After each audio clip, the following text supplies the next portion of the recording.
ಜಮ್ಮು ಕಾಶ್ಮೀರದಲ್ಲಿ ಉಗ್ರರು ಪೈಶಾಚಿಕ ಕೃತ್ಯವನ್ನ ಎಸಗಿದ್ದಾರೆ. ಉಗ್ರರ ಗುಂಡಿನ ದಾಳಿಗೆ 26ಕ್ಕೂ ಅಧಿಕ ಮಂದಿ ಸಾವನ್ನಪ್ಪಿದ್ದಾರೆ ಅನ್ನೋದು ಲೇಟೆಸ್ಟ್ ಮಾಹಿತಿ. ಉಗ್ರರ ದಾಳಿಯಿಂದ ಪಹಲ್ಗಾಮ್ ರಕ್ತಸಿಕ್ತವಾಗಿದೆ. ಕನ್ನಡಿಗರು ಇಬ್ಬರು ಸೇರಿದಂತೆ 26ಕ್ಕೂ ಅಧಿಕ ಮಂದಿ ಸಾವನ್ನಪ್ಪಿದ್ದಾರೆ ಅನ್ನೋ ಮಾಹಿತಿ ಇದೆ. ಪಹಲ್ಗಾಮ್ನ ಘಟನಾ ಸ್ಥಳಕ್ಕೆ ಅಮಿತ್ ಶಾ ಅವರು ಭೇಟಿಯನ್ನ ಕೊಟ್ಟು ಅಲ್ಲಿ ಮಾಹಿತಿಯನ್ನ ಪಡ್ಕೊಳ್ತಾ ಇದ್ದಾರೆ.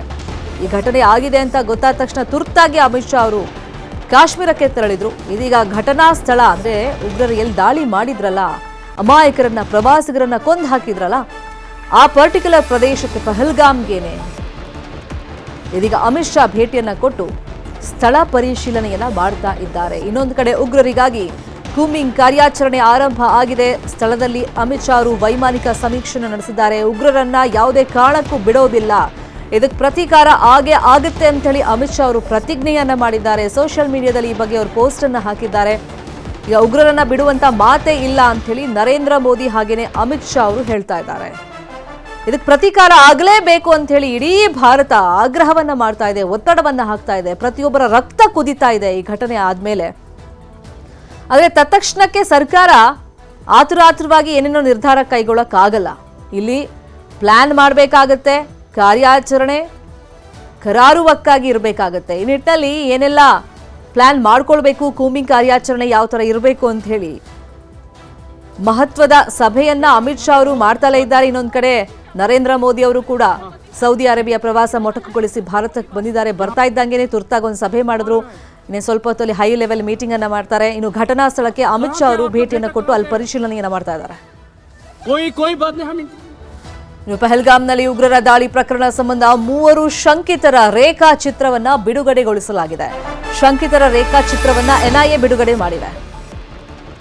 ಆಸಿಫ್ ಫೌಜಿ, ಸುಲೇಮಾನ್ ಶಾ, ಅಬು ತಲ್ಹಾ 3 ಶಂಕಿತರ ರೇಖಾಚಿತ್ರವನ್ನ ಇದೀಗ ಎನ್ಐಎ ಬಿಡುಗಡೆ ಮಾಡಿದೆ. ಅನುಮಾನಗಳಿರೋದು ಅಲ್ಲೇ ಸ್ಥಳೀಯರ ಜೊತೆಯಲ್ಲಿ ಉಗ್ರರು ಕೈ ಜೋಡಿಸಿದ್ರು. ಅವರಿಗೆ ಆಶ್ರಯ ಕೊಟ್ಟಿದ್ದು ಯಾರು?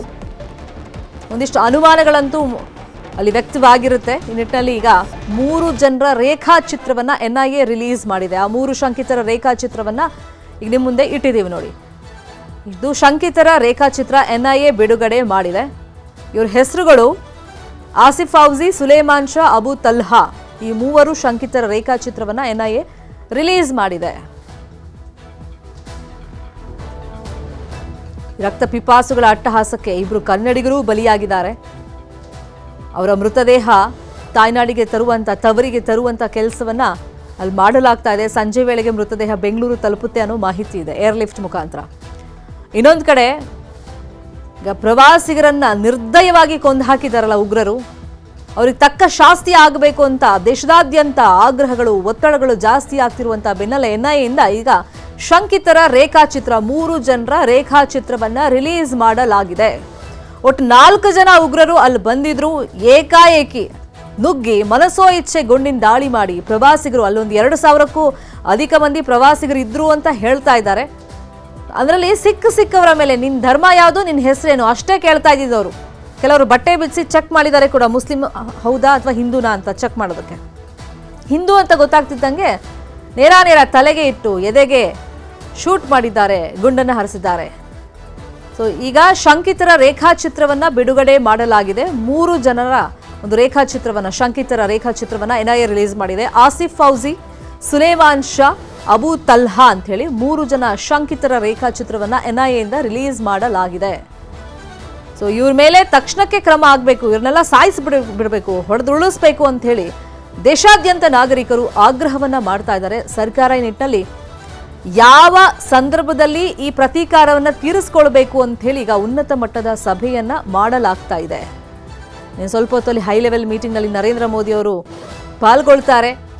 ಸೇನೆಯಿಂದ ಯಾವ ತರ ಕಾರ್ಯಾಚರಣೆ ಆಗಬೇಕು, ಪ್ರತೀಕಾರ ಹೇಗಿರಬೇಕು ಅನ್ನೋ ನಿಟ್ಟಿನಲ್ಲಿ ಒಂದಿಷ್ಟು ನಿರ್ಣಯಗಳನ್ನ ಕೈಗೊಳ್ತಾರೆ, ತೀರ್ಮಾನವನ್ನ ಕೈಗೊಳ್ತಾರೆ.